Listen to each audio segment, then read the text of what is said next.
ভালো আছি, আলহামদুলিল্লাহ আলহামদুলিল্লাহ।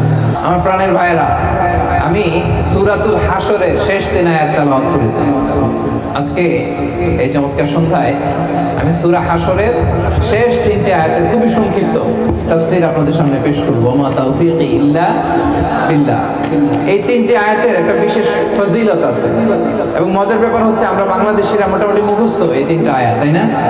বাংলাদেশ ইমাম সাহেবরা ফজরের পরে পড়ায় না, ওয়াল্লাহুল্লাযী পড়ায় না ভাই?